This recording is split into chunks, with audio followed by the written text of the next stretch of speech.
Good morning दोस्तों। मैं भूपेश जवांगन निखार कोचिंग सेंटर दल्ली राजरा में आप सभी का हार्दिक स्वागत करता हूं। आज हम लोग संविधान के 100 महत्वपूर्ण अनुच्छेद का पहला पार्ट पढ़ने वाले हैं, जो कि आपके सभी परीक्षाओं के लिए बहुत ही ज़्यादा उपयोगी रहने वाले हैं। तो चलिए शुरू करते हैं। फर्स्ट क्वेश्चन है, संविधान के किस अनुच्छेद में सर्वोच्च न्यायालय की स्थापना और गठन का उल्लेख है? आपने पढ़ा ही होगा। देखिए, अनुच्छेद तो बहुत सारे हैं, लेकिन आप क्वेश्चन लगाएंगे दोस्तों तभी आपको समझ आएगा कि संविधान समझ आने लगेगा और आपसे बन रहा है करके, तब आपको कॉन्फिडेंस भी आएगा। अगर क्वेश्चन नहीं लगाएंगे, एमसीक्यूज नहीं लगाएंगे, तो आपकी तैयारी कितना भी थ्योरी पढ़ रहे हैं, ठीक है, क्वेश्चन आएगा तो आप थोड़ा सा फंस सकते हैं। ठीक है, तो संविधान के किस अनुच्छेद में सर्वोच्च न्यायालय की स्थापना और गठन का उल्लेख है? सर्वोच्च न्यायालय, तो दोस्तों इसका सही आंसर होगा 124 में उल्लेख है। ठीक है, उसके बाद सेकंड नंबर है, संविधान के किस अनुच्छेद में उच्चतम न्यायालय से परामर्श करने की राष्ट्रपति की शक्ति है? इसको भी हम लोग पढ़ चुके हैं। कौन सा अनुच्छेद होगा? अनुच्छेद 143। ठीक है, उसके बाद तीसरा नंबर अनुच्छेद है, संविधान के किस अनुच्छेद में राज्यपाल का उल्लेख है? तो राज्यपाल का उल्लेख जो है दोस्तों 153 में है। 153 में। अगर राष्ट्रपति की बात करें तो 52 में है, अगर उपराष्ट्रपति की बात करें तो 163 में है, और राज्यपाल की बात करें तो 153 में है। बहुत ही इंपॉर्टेंट क्वेश्चन है दोस्तों, याद रखेंगे।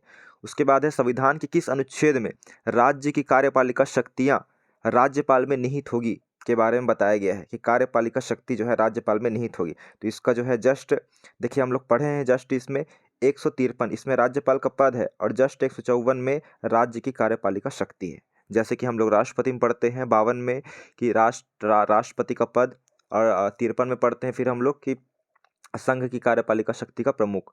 उसके बाद पांचवा नंबर क्वेश्चन है, संविधान के किस अनुच्छेद में राज्यपाल के कार्यकाल के बारे में बताया गया है? कार्यकाल किसमें है कि कब तक बने रहेंगे राज्यपाल जो है? तो 156 में है दोस्तों, याद रखेंगे। ठीक है, 156 में जो है कार्यकाल के बारे में बताया गया है। उसके बाद है, संविधान के किस अनुच्छेद में राज्य का महाधिवक्ता के बारे में बताया गया है? महाधिवक्ता, ठीक है, जो राज्य का सबसे बड़ा विधि अधिकारी होता है, कानूनी अधिकारी, तो ये जो है दोस्तों 165 में है। अगर हम लोग महान्यायवादी की बात करें, महान्यायवादी, तो ये अनुच्छेद है, अनुच्छेद 76 में है दोस्तों।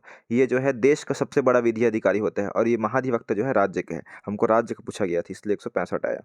उसके बाद बात करते हैं, संविधान के किस अनुच्छेद में राज्यपाल को जानकारी देने के संबंध में मुख्यमंत्री के कर्तव्य है? कि मुख्यमंत्री का कर्तव्य होगा कि राज्यपाल को वो जानकारी दे। तो 167 में है मुख्यमंत्री के कर्तव्य। उसी प्रकार हम लोग प्रधानमंत्री की बात करें तो प्रधानमंत्री का कर्तव्य है राष्ट्रपति को जानकारी दे, तो 78 में है। अगर प्रधानमंत्री और राष्ट्रपति की बात करें, यहाँ पे राज्यपाल और मुख्यमंत्री की बात कर रहे हैं, तो आंसर कौन सा होगा? अनुच्छेद 167। आठवां नंबर क्वेश्चन है, संविधान के किस अनुच्छेद में राज्यों के विधानमंडलों के गठन का प्रावधान किया गया है? राज्य का विधानमंडल, तो राज्य का विधानमंडल दोस्तों इसमें है 168 में।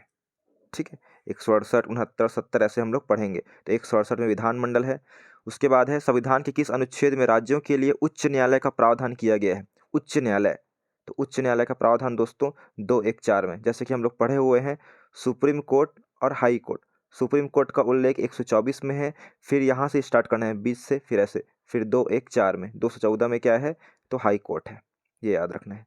उसके बाद है, संविधान के किस अनुच्छेद में विधान परिषद का सभापति और उपसभापति के बारे में बताया गया है? विधान परिषद का, तो कौन सा अनुच्छेद है? तो 182 अनुच्छेद है दोस्तों। विधान परिषद के सभापति और उपसभापति के बारे में बताया गया है, तो अनुच्छेद 182 बहुत ही ज्यादा इंपॉर्टेंट है, 182।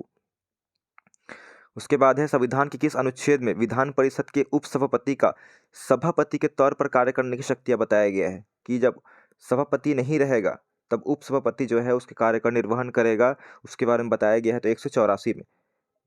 जैसे हम लोग अभी पढ़े हैं दोस्तों 182 में क्या पढ़े हम लोग कि राज्य विधान परिषद के सभापति और उपसभापति के उल्लेख है, लेकिन 184 में क्या है कि जब सभापति नहीं रहेंगे तो उनका कार्य का निर्वहन कौन करेगा? उपसभापति करेगा, इसका जिक्र है। उसके बाद 12 नंबर क्वेश्चन है, संविधान के किस अनुच्छेद में राज्य विधानमंडल का सचिवालय के बारे में बताया गया है? राज्य विधानमंडल का सचिवालय जो होगा, तो 187 में है दोस्तों, याद रखेंगे, 187 में। उसके बाद है, कौन सा अनुच्छेद राज्य विधानमंडल के वार्षिक वित्तीय विवरण के बारे में बताता है? वार्षिक वित्तीय विवरण, तो 202 है दोस्तों, याद रखना है। ठीक है, ये राज्य वाला है, अनुच्छेद 202। हम लोग अगर मालूम होगा आपको कि अनुच्छेद 200 क्या है कि कोई भी विधेयक राज्यपाल के पास आया हुआ है तो उसकी स्वीकृति देना नहीं देना उसकी मर्जी वाला बताया गया है, और 201 में राज्यपाल किसके पास भेज सकता है, समझ नहीं आया तो राष्ट्रपति के पास भेज सकता है, ये है। और 2 में क्या बताया गया है, राज्य विधानमंडल का वार्षिक वित्तीय विवरण मतलब बजट के बारे में बताया गया है। उसके बाद है संविधान के किस अनुच्छेद में उच्च न्यायालय के न्यायाधीश की नियुक्ति और उनके पद की शर्तों के बारे में बताया गया है। जैसे कि हम लोग हाई कोर्ट बस पढ़े हैं 214 में, लेकिन उन हाई कोर्ट के न्यायाधीश की नियुक्ति और उनके पद की शर्तें क्या क्या, उन पद के लिए शर्तें हैं, कौन बनेगा, तो ये सब किस में है, तो 217 में है दोस्तों, याद रखना है, ये इंपॉर्टेंट है।